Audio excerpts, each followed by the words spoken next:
हरि ओम तत्सत। हरि ओम तत्सत। बिन मांगे मोती मिले, मांगे मिले न भीख, रहीमन वहाँ न जाइए। ये सारी कहावतें आप सुने होंगे, अवश्य सुने होंगे।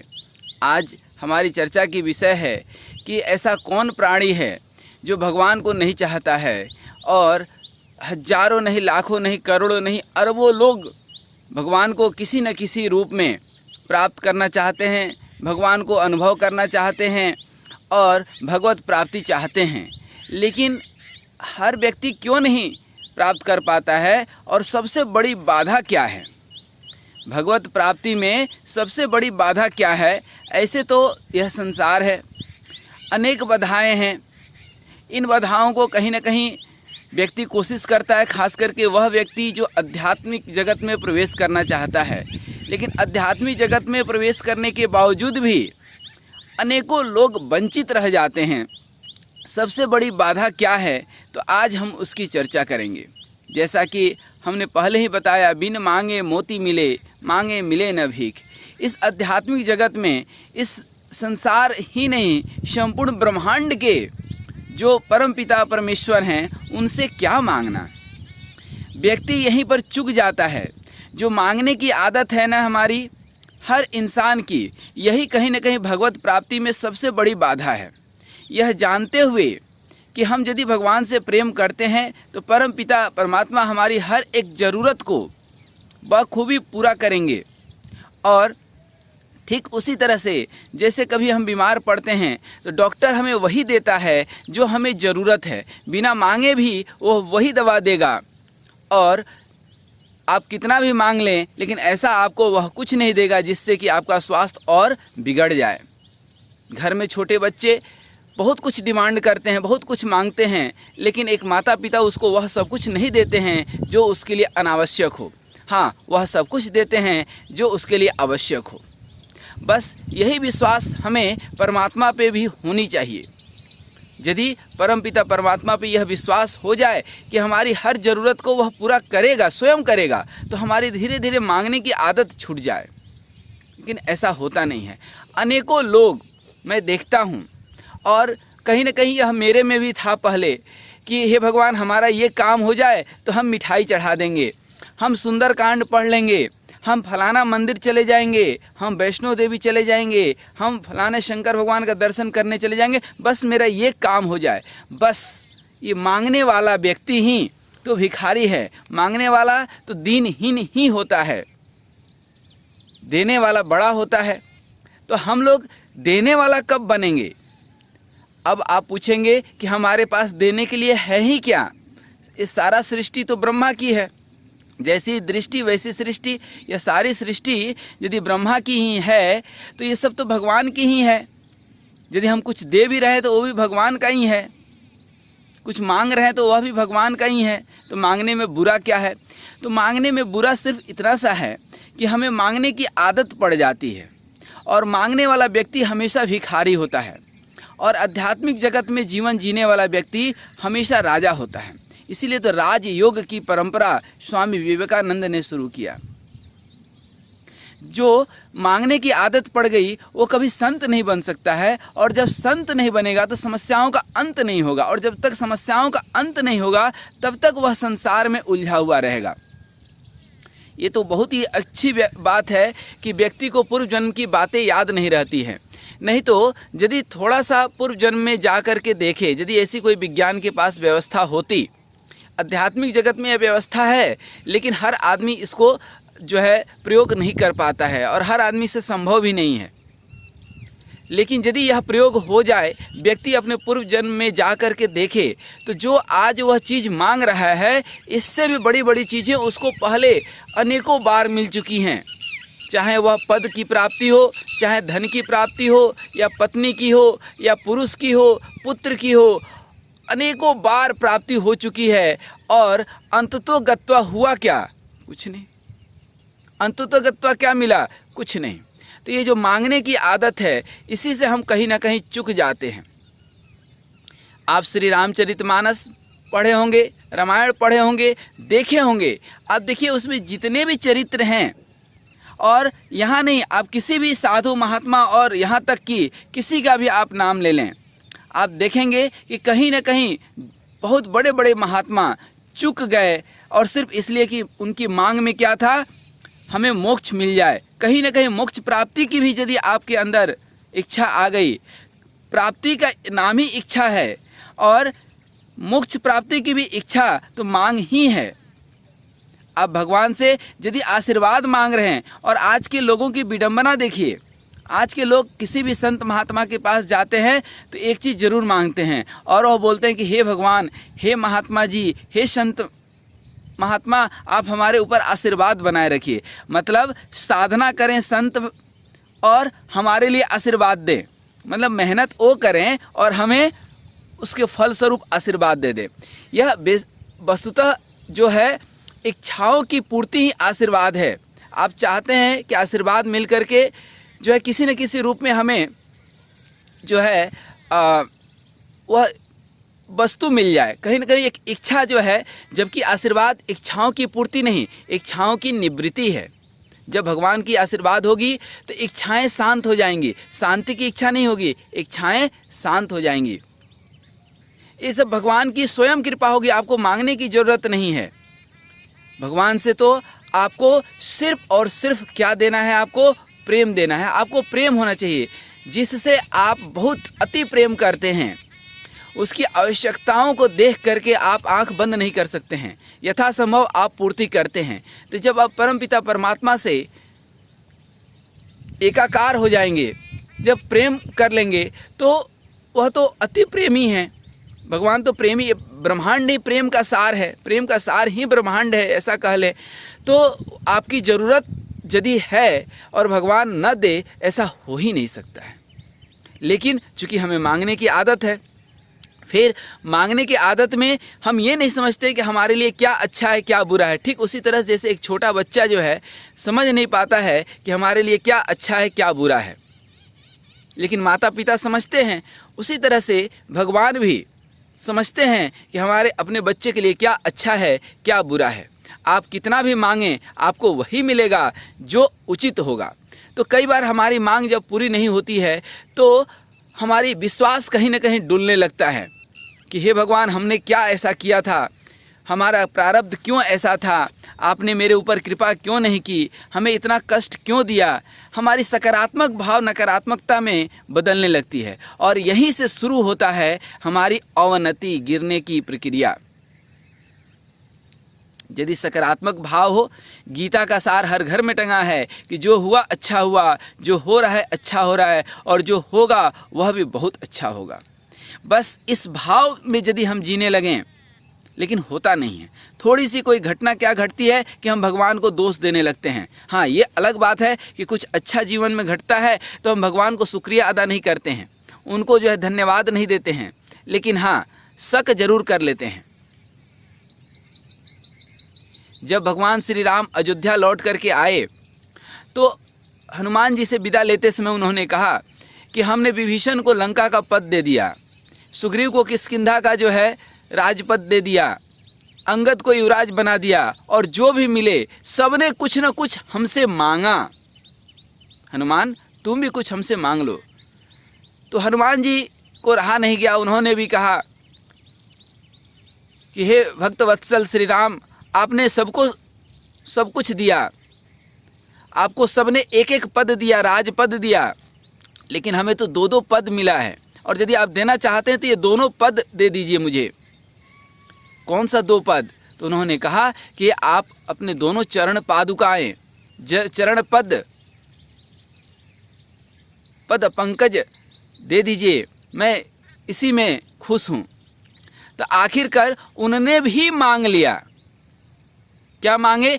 आत्मपद और परमात्म पद, भगवान के दो चरण हैं, चरण पादुकाएं, उन्होंने मांग लिया। और सिर्फ इस मांग के चलते, हनुमान जी तो बहुत बड़े भक्त हैं भगवान के, लेकिन फिर भी वो चूक गए। तो फिर आप बोलेंगे कि हनुमान जी चूक गए तो फिर आगे कौन निकला? तो आगे निकलने वाला पूरे रामचरितमानस में सिर्फ एक केवल चित्र और चरित्र है जो सबको पीछे छोड़ दिया, यहाँ तक कि हनुमान जी को भी पीछे छोड़ दिया। आप कभी पढ़ें केवट प्रसंग, केवट ने सबको पीछे छोड़ दिया, क्योंकि सिर्फ और सिर्फ रामायण में सिर्फ वही एक पात्र है जिसने भगवान से कुछ नहीं मांगा, कुछ नहीं लिया। भगवान मोक्ष भी देते रहे, जो भी कुछ नहीं लिया। केवट ने कहा हमें मिल गया, हमें सब कुछ मिल गया, हमें कुछ चाहिए ही नहीं। तो जब भगवान की कृपा दृष्टि बन जाए तो स्वयं सब कुछ मिल जाएगा। आपको 9 ग्रह होते हैं, 9 ग्रह खराब चल रहे हों, आपके 9 ग्रह खराब चल रहे हैं, भगवान का अनुग्रह हो गया तो जिंदगी चकाचक हो गई। यदि 9 ग्रह अच्छे हैं और अंतरात्मा में अंतःस्थल पर परिग्रह आ गया 10वां ग्रह, तो फिर सब गड़बड़ हो गया। मांगने की, मुफ्त खोरी का। भगवान से हम आशीर्वाद भी मांगते हैं तो कहीं ना कहीं हम अपने अंदर की इच्छा पूर्ति के लिए मांगते हैं। हाँ, अब ये संसार में हम कहते हैं ना हमारे 33 करोड़ देवी देवता हैं। ये क्या होता है, व्यक्ति भी कितना अजीब है। एक भगवान का पूजा करता है, अब उसकी इच्छाओं की पूर्ति नहीं हुई तो दूसरे भगवान का पूजा करने लगता है, दूसरे से नहीं हुई तीसरे से करने लगता है। पूरी ज़िंदगी उसकी इसी में बीत जाती है। जीवन में मांग खत्म नहीं होता है, क्योंकि वह मुफ्तखोर व्यक्ति है। वह जो है मांगे बिना रह नहीं सकता है। उसको जो है अपने ऊपर विश्वास तो नहीं ही है, ऊपर वाले के ऊपर भी विश्वास नहीं है। हम यह भूल जाते हैं कि यह 33 करोड़ देवी देवता तो सिर्फ एक से ही हैं। जैसे एक सूरज पूरे ब्रह्मांड को, पूरे सृष्टि को प्रकाशित करता है, उसी तरह से एक ओम परमपिता परमात्मा सारे सृष्टि को प्रकाशित करता है। तो जो प्रबुद्ध लोग हुए वह कभी भी अपनी मांग नहीं रखते हैं। मांगने वाला व्यक्ति हमेशा दीनहीन ही रह जाता है। कभी आप सोच विचार करके देखिए, रामकृष्ण परमहंस को कैंसर की बीमारी हो गई। बहुत लोगों ने कहा कि आप तो पहुँचे हुए सिद्ध महात्मा हैं, आप जरा सा भगवान से मांग लें तो आपका कैंसर तुरंत ठीक हो जाए। श्री रामकृष्ण परमहंस ने कहा कि इस तुच्छ शरीर के लिए क्या भगवान से मांगना, इस तुच्छ शरीर के लिए भगवान से क्या मांगना। और उन्होंने कभी भी कैंसर ठीक होने के लिए भगवान से प्रार्थना नहीं की। तो जीवन में जब आप कुछ नहीं मांगते हैं तो बिना मांगे ही सब कुछ मिलता है, सब कुछ मिलता है और मिला है। हमने भी अपने जीवन में देखा है, व्यक्ति कई कारणों से कुछ मांगता है, कई जगह डरा हुआ रहता है। डर से भी समाज में एक डर पैदा हो गया है कि कल क्या होगा, हमारे बच्चों का क्या होगा, हमारे परिवार का क्या होगा, हम नहीं रहेंगे तो जो है हम जहाँ पर कार्यरत हैं हमारे ऑफिस का क्या होगा। अरे किसी का कुछ नहीं होगा। आपके रहने न, मुर्गा के ना रहने से कहीं सूर्योदय नहीं रुकने वाला है। सोचिए, सूर्य नहीं होगा तो क्या होगा, तो ये भगवान की कृपा नहीं होगी तो क्या होगा, ये सोचिए। जीवन उतार चढ़ाव का ही नाम है। यह उतार चढ़ाव लगे रहते हैं और हम शांति की इच्छा करते रहते हैं। न शांतस्य कुतः सुखम, सुखी रहने के लिए शांति जरूरी है और शांति की इच्छा करते हैं। और शांति की इच्छा के लिए न जाने हम कितना कितना चीज़ मांगते हैं भगवान से। कभी लगता है कि घर हो जाए तो हम आराम से रहने लगेंगे, कभी लगता है पुत्र आज्ञाकारी हो जाए तो हम शांति से हो जाएंगे, कभी लगता है हमारे बेटे को नौकरी लग जाए तो हमें शांति मिल जाए, कभी लगता है हम स्वस्थ हो जाएं। तो देखिए, ये कुछ ना कुछ तो लगा रहेगा और लगा रहेगा तो फिर जो है परेशानी में आप रहेंगे, भगवान से मांगते रहेंगे, भीख मांगने की आदत पड़ी रहेगी कि आज हम वर्कर हैं तो सुपरवाइज़र बन जाए, सुपरवाइज़र हो गए तो हम जो है मैनेजर बन जाए, मैनेजर हो गए तो सुपर मैनेजर हो जाए, उसके बाद डायरेक्टर हो जाए, उसके बाद तो लाइन लंबी है। आज तक किसी की इच्छा पूर्ति नहीं हुई है। मांगने वालों की कभी इच्छा पूर्ति नहीं होती है। ध्यान दीजिए, मांगने वाले की इच्छा कभी पूर्ति नहीं होती है। इच्छा उसी की पूर्ति होती है जो मांगना ही छोड़ दिया। ऊपर वाले सौंप दिया जीवन प्रभु के हाथों में। जो तुम्हारी मर्जी वही हमारी अर्जी, जो तुम दे दो वही तो हमारी मांग थी, वही हमारी इच्छा थी। तो हम ये संकल्प लें कि हम मांगने की आदत से बचें। निर्भय होकर के जीवन जिएं। हमारे साथ जो होगा बहुत अच्छा होगा, हमेशा अच्छा होगा, हमेशा अच्छा होते रहा है। हमारे साथ कुछ बुरा हो ही नहीं सकता है, क्योंकि परमात्मा का प्रेम है। और यह प्रेम, अब हमने एक शुरू में बात कही थी कि आप क्या ब्रह्मा को देंगे, आप क्या इस परमपिता परमात्मा को देंगे, जब उनकी ही ये सृष्टि है, ये ब्रह्मा की ही तो सृष्टि है। और ब्रह्मा को आप क्या देंगे यहाँ से उठा करके? आप एक पत्थर भी उठा करके देते थे, ये उनका ही तो दिया हुआ है। व्यक्ति तो झूठा अहंकार करता है कि हमने भगवान को मिठाई चढ़ा दी, हमने भंडारा कर दिया। नहीं नहीं, ये तो हमारा प्रेम है। क्योंकि आप ऐसे लड्डू खाएंगे तो लड्डू है, आप ऐसे किसी को लड्डू बांटेंगे तो नहीं लेगा। लेकिन जब भगवान को अर्पण कर देते हैं, समर्पण कर देते हैं, तब वो प्रसाद बन जाता है। तो जीवन को प्रसाद के तरह जो है मस्ती के साथ जीवन जिएं। यह जीवन जो है परमपिता परमात्मा का उपहार समझ करके जिए। और कभी मौका लगे तो केवट प्रसंग पढ़ें श्री रामचरितमानस में। कितना सुंदर प्रसंग है, भाव विभोर करने वाला, कि केवट के प्रेम में कहीं भी प्रदर्शन नहीं है। आज लोग प्रदर्शन करते हैं। अच्छा, आज लोगों की क्या बात करें। कृष्ण भगवान गीता में स्वयं कहते हैं कि हजारों में से कोई एक मनुष्य प्रयत्न करता है, उन हजारों प्रयत्न करने वालों में से कोई एक के अंदर जिज्ञासा जगती है कि भगवान क्या हैं, भगवान को हम जानें, अंतरात्मा को जानें। तो आप गणित बैठा लीजिए कि हजार में से हजार, मतलब मिलियंस ऑफ मिलियन हो गए। करोड़ों में से कोई एक इस तरह के सरीखे संत मिलेंगे। इसीलिए तो रामकृष्ण परमहंस जो है सरीखे संत बन गए। और मीराबाई, स्वामी विवेकानंद या श्री अरविंदो, श्री रजनीश, ये सब पीछे छूट गए, क्योंकि मन में एक कहीं ना कहीं इच्छा रह गई। और वह इच्छा चाहे आध्यात्मिक इच्छा ही क्यों ना हो, वह बहुत अच्छी इच्छा है, वह खराब हो कि अच्छा हो। मांग है, आप अच्छा चीज़ मांगते हैं कि बुरा चीज़ मांगते हैं, मांग तो मांग है, आदत तो आदत है, चाहे वो अच्छा हो या बुरा हो। इसीलिए हमने कहा था कि आप मांगे नहीं, सिर्फ भगवान को दें। और क्या देना है? प्रेम देना है, जो केवट ने दिया। और जब आप प्रेम देंगे ना, तो जीवन से दो चीज़ होती है। एक होता है कि वासना आप छोड़ते हैं, कामुकता छोड़ते हैं, मांसाहार छोड़ते हैं, लालच छोड़ते हैं, ईर्ष्या, मोह, मत्सर, ये सब चीज़ें छोड़ते हैं आप। और जब प्रेम भगवान से हो जाता है, भगवान की जब अनुग्रह हो जाएगी, कृपा दृष्टि बन जाएगी, बिन मांगे, मैं बार बार बोल रहा हूँ, बिन मांगे मोती मिले। तो जब भगवान की कृपा दृष्टि होगी तो ये वासना अपने आप छूट करके उपासना में परिवर्तित हो जाएगा, प्रार्थना में। वासना वो प्रार्थना बन जाएगी, साधना बन जाएगा। आज तक कोई साधन से खुश नहीं हुआ, लेकिन साधना में रहने वाला हर व्यक्ति खुशी है। ये ईर्ष्या, मोह जो है, लालच और जितने भी नकारात्मक चीज़ें हैं जीवन से, स्वयं धीरे धीरे हट जाएंगी, हटाने की ज़रूरत नहीं पड़ेंगी। तो आइए आज हम एक संकल्प लें कि हम भगवान से निस्वार्थ प्रेम करेंगे, कुछ बिन मांगे मोती। मैं बार बार इस शब्द को दोहरा रहा हूँ। तो मांगने वाला आशीर्वाद भी हम ना मांगे, कृपा दृष्टि भी ना मांगे। अरे कृपा दृष्टि क्या मांगना? आपसे, आपका बच्चा कभी आपसे प्रेम मांगता है क्या? आप करते हैं या नहीं? अपने माँ से कभी वो ममता और प्यार मांगता है क्या? माँ करती है या नहीं?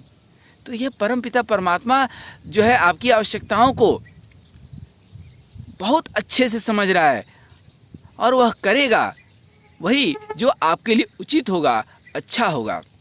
मांग करके अपने आप को क्यों जो है नीचे कर लेना, चाहे वो मोक्ष ही क्यों मांगना। यदि उनकी इच्छा होगी तो वो मोक्ष दे देंगे, उनकी इच्छा होगी तो आपको स्वर्ग सा सुख दे देंगे, संसारिक सुख दे देंगे। जो उनकी इच्छा होगी वो आपको कर देंगे। आप तो कर्तव्य कीजिए अपना। कर्म प्रधान विश्व करी राखा, जस जो जस करे तस फल चाखा। राम राम करते रहिए और अपना काम करते रहिए।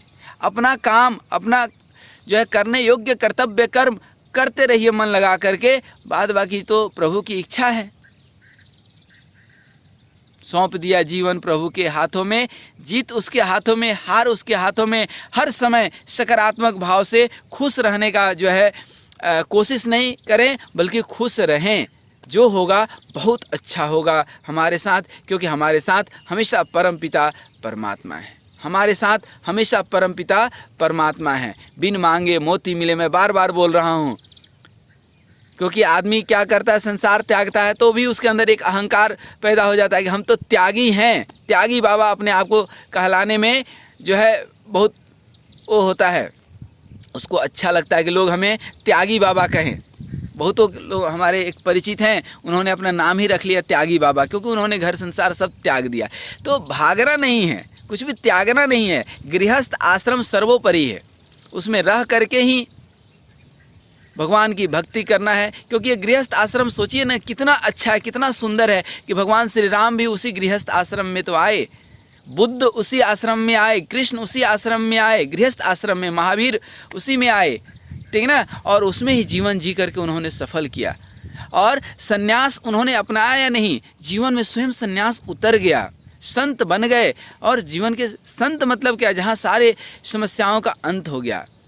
तो हम न अभाव में जिए न प्रभाव में जिए, बस हम अपने स्वभाव में और भाव में भगवान की भक्ति में जिए, प्रेम में जिए। और वह प्रेम कैसा हो, केवट के जैसा हो। इसीलिए मैं केवट को बहुत आदर करता हूँ, इसलिए क्योंकि पूरे रामायण में, पूरे श्री रामचरितमानस में जितने पात्र आप देखेंगे, सिर्फ वही एक पात्र है जो कुछ नहीं मांगा। राधा कृष्ण, राधे राधे कृष्ण, राधे कृष्ण। राधा ही एक ऐसी पात्र है पूरे कृष्ण लीला में जो कुछ मांगी नहीं है, कृष्ण से कुछ नहीं मांगी है। बाद बाकी तो जितने हुए कहीं ना कहीं एक मांग हुई। सूरदास सरीखे भक्त कुछ नहीं मांगते, कबीरदास कुछ नहीं मांगते हैं।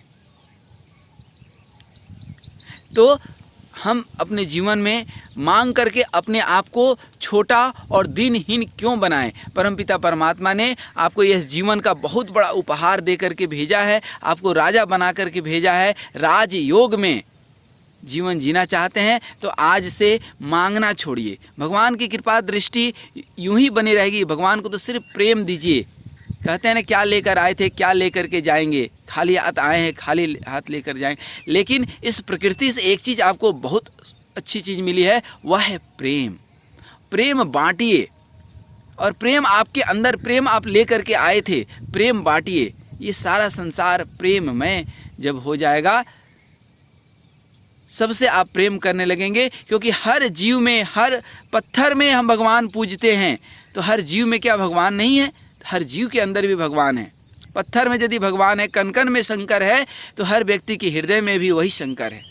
हम उसके अंतरात्मा में बैठे हुए देवों के देव महादेव को नमस्कार करते हुए और यह उम्मीद करते हुए, अब फिर उम्मीद जग गई हमारे अंदर, तो ये भी एक मांग है।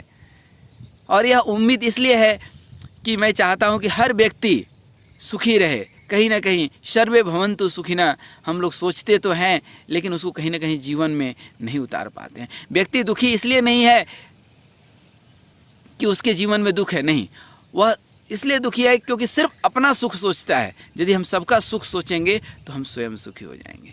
हरि ओम तत्सत, हरि ओम तत्सत।